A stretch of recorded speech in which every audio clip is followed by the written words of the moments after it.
अस्सलाम वालेकुम स्टूडेंट्स। आज का हमारा जो टॉपिक है वो ब्रांचेस ऑफ केमिस्ट्री है। इससे प्रीवियस जो हमारा टॉपिक था वो था हमारा chemistry introduction of chemistry plus उसके जो थे हार्मफुल एंड यूज़फुल एस्पेक्ट्स जो हैं हमने उनको डिटेल में जो है वो स्टडी किया। आज जो है हम केमिस्ट्री की ब्रांचेस के बारे में बात करेंगे कि केमिस्ट्री को किन किन ब्रांचेस में डिवाइड किया गया है या केमिस्ट्री की कितनी जो है वो सब डिवीजन्स हैं, उसको हम स्टडी करते हैं। अब सबसे पहले हमारे पास जो ब्रांच आती है केमिस्ट्री की वो है फिज़िकल केमिस्ट्री। अब फिज़िकल केमिस्ट्री जो है जब हम पढ़ते हैं तो हमारे पास इसकी डेफिनेशन जो है जी, that branch of chemistry which deals which deals with the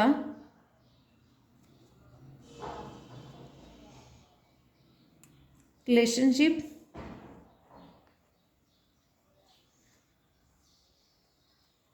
between composition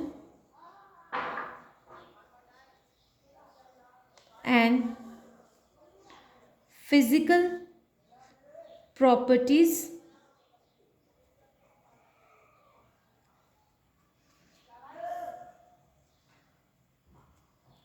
of matter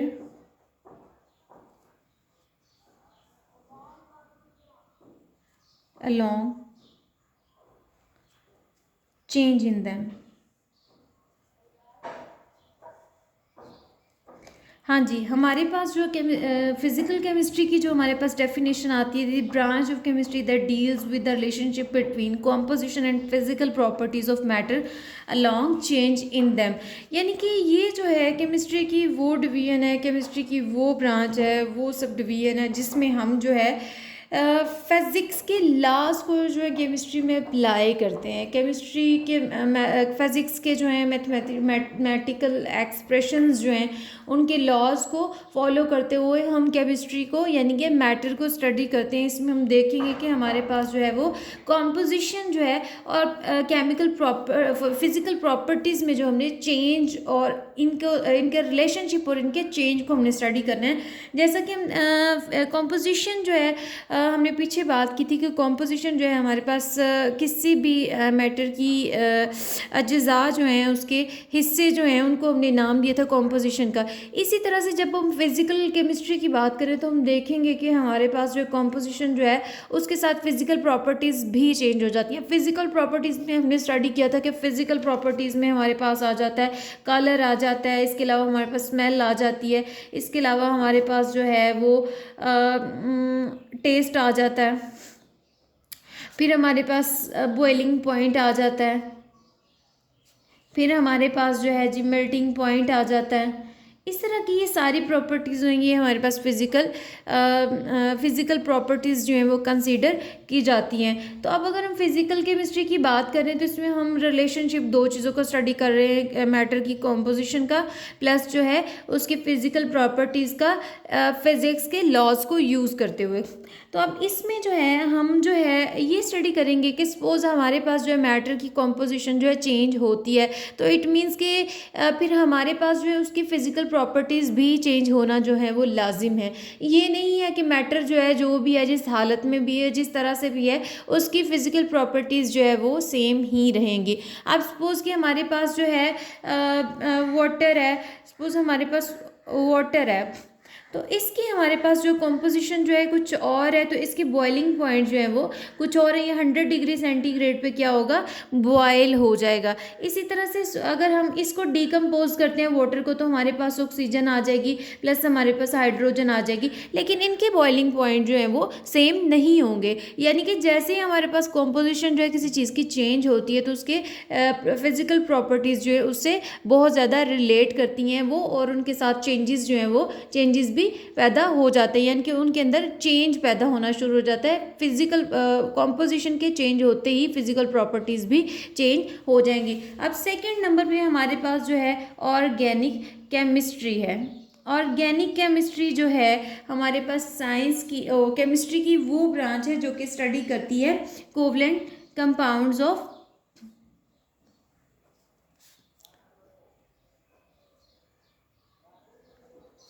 of carbon, hydrocarbon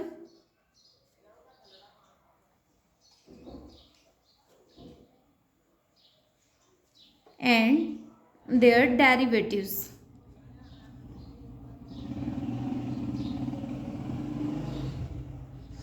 हाँ जी, ऑर्गेनिक केमिस्ट्री जो है हमारे पास जो है, ऑर्गेनिक वर्ड जो है हमारी कॉमन लाइफ में बहुत ही ज़्यादा यूज़ होने लग चुका है। हमारी लाइफ में कार्बन कंटेनिंग बहुत सारी चीज़ें, अगर हम अपने इन्वायरमेंट में देखें, अपने इर्द गिर्द देखें, सराउंडिंग्स में देखें, तो हमें हर चीज़ जो है वो ऑर्गेनिक ही नज़र आएगी। जितनी भी चीज़ें हम मोस्टली यूज़ करते हैं, ज़्यादातर जो चीज़ें हम यूज़ करते हैं, सपोज़ कि हम ये वुड यूज़ करते हैं, हम पेपर यूज़ करते हैं, हम जो है वो कपड़े यूज़ करते हैं, हमारी बॉडी जो है, ये सारी की सारी क्या है चीज़ें, ये सारी की रबर्स यूज़ करते हैं, इसके अलावा पेंसिल्स यूज़ करते हैं। आप देखें कार्बन की हमारे पास जो है, कार्बन ऑर्गेनिक से मुराद ये कि हर वो चीज़ जो कार्बन कंटेनिंग है, जिसके अंदर कार्बन जो है वो लाजमी एसेंशियल एलिमेंट है। अब कार्बन कंटेनिंग हमारे पास बहुत सारी डेली लाइफ में चीज़ें हो सकती हैं, जैसे हमारे पास जो है, अब जैसे हमने पढ़ा हो कि कार्बन की जो है वो हमारे पास 3 जो हैं एलोट्रोपिक फॉर्म्स होती हैं। एक हमारे पास डायमंड होती है, फिर हमारे पास ग्रेफाइट होती है, फिर हमारे पास बकी बॉल्स वगैरह होती हैं, ठीक है। तो ये सारी की सारी जो है एलोट्रोपिक फॉर्म्स हैं, ये हमारी डेली लाइफ में बहुत ज़्यादा यूज़ होती हैं। जैसे डायमंड है, वो हमारी ज्वेलरी में यूज़ होता है बहुत ज़्यादा। इसके अलावा हमारे पास ग्रेफाइट है, तो ग्रेफाइट क्या काम करता है, ग्रेफाइट जो है हमारी पेंसिल्स वगैरह में यूज़ होता है। इसके अलावा कार्बन कंटेनिंग कंपाउंड्स के डेली लाइफ में बहुत ज़्यादा यूज़ हैं, जो कि काउंट भी नहीं किए जा सकते। अब कार्बन कंटेनिंग कंपाउंड जो है हमारे इंक्स में यूज़ होते हैं, जो हम पेट्रोलियम की मसनूआत में यूज़ होते हैं। इसके अलावा हमारी गैसेस में यूज़ होते हैं। बहुत सारी चीज़ें ऐसी हैं जो कि हम कार्बन कंटेनिंग कंपाउंड्स वाली चीज़ें जो हम यूज़ करते हैं। अब दूसरी बात हमारे पास इन्होंने बात की है जो जी हाइड्रोकार्बन की। तो अब हाइड्रोकार्बन जो है हमारे पास 3 टाइप की हैं, सिंगल बॉन्ड वाले हैं, अल्केन हैं, डबल बॉन्ड वाले हमारे पास अल्कीन है, ट्रिपल बॉन्ड वाले हमारे पास अल्काइन है, ठीक है।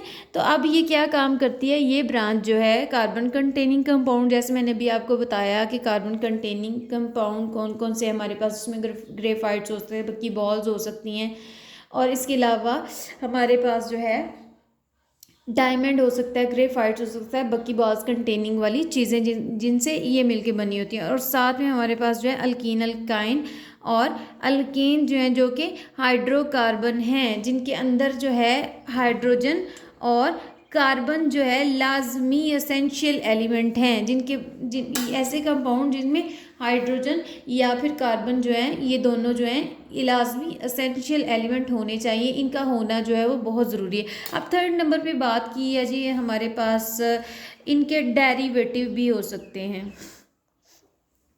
डेरिवेटिव हो सकते हैं, ठीक है। अब ऐसे कंपाउंड, ऐसे कार्बन कंपाउंड जिनके डेरिवेटिव से मुराद ये है कि हमारे पास कार्बन कंटेनिंग कोई भी ग्रुप है, सपोज करें कोई भी ग्रुप है, तो क्या करेंगे हम, एक ग्रुप जो है उसका रिमूव कर देंगे। सपोज कि हमारे पास यहाँ पे आर है, यहाँ पे आर है, इसको हम रिमूव कर देते हैं, तो क्या होगा, यहाँ पे हम कोई नया जो है वो ग्रुप अप्लाई कर देते हैं, नया ग्रुप लगा देते हैं, तो हमारे पास जो प्रोडक्ट बनेगी वो इसका डेरिवेटिव होगी। यानी कि पेरेंट से जो हमने डिराइव किया नई स्पीशी, उसको हम डेरिवेटिव का नाम देंगे।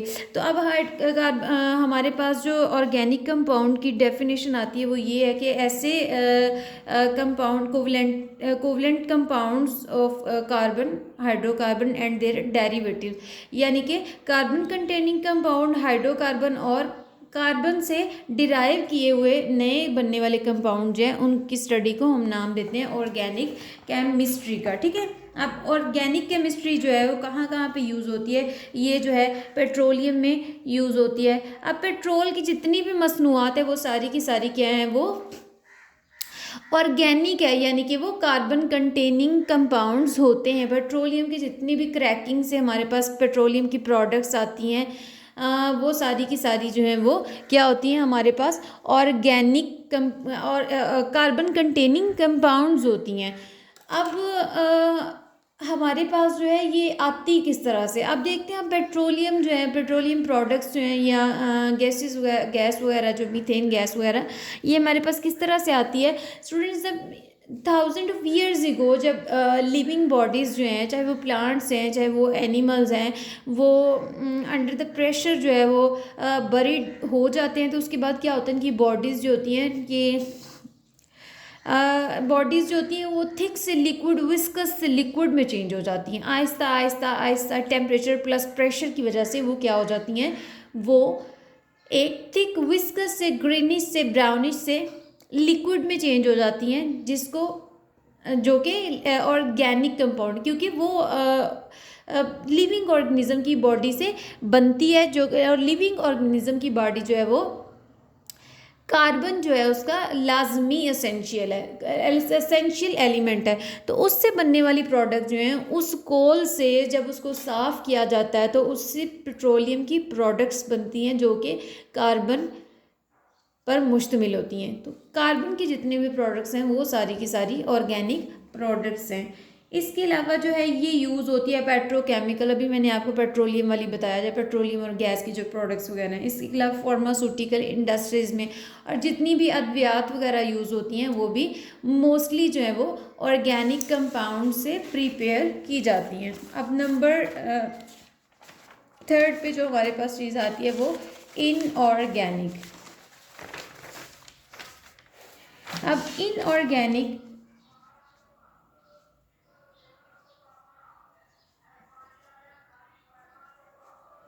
अभी जैसा कि हमने ऑर्गेनिक को जो है वो स्टडी किया, तो इन का मतलब है कि हम अगर निकाल दें ऑर्गेनिक को, यानी कि ऐसे कंपाउंड, इनका मतलब है कि आउट कर दें, निकाल दें, एक्सक्लूड कर दें हम जो है ऑर्गेनिक कंपाउंड्स को, तो जो चीज़ हमारे पास बाद में आएगी वो इनऑर्गेनिक कंपाउंड्स होंगी। यानी कि ऐसे कंपाउंड जो कि जिनको हम स्टडी करते हैं कार्बन कंटेनिंग कंपाउंड के अलावा या फिर हाइड्रोकार्बन के अलावा, जितने कार्बन और हाइड्रोकार्बन के अलावा हमारे पास जितने भी जो है वो कंपाउंड्स आते हैं वो सारे के सारे जो है वो हमारे पास इनऑर्गेनिक कंपाउंड्स आ जाएंगे, जैसे nitrates, carbonates, bicarbonates, sulphides, oxides, ये सारे के सारे जो हैं हमारे पास क्या आ जाएंगे, ये सारे के सारे हमारे पास इनऑर्गेनिक में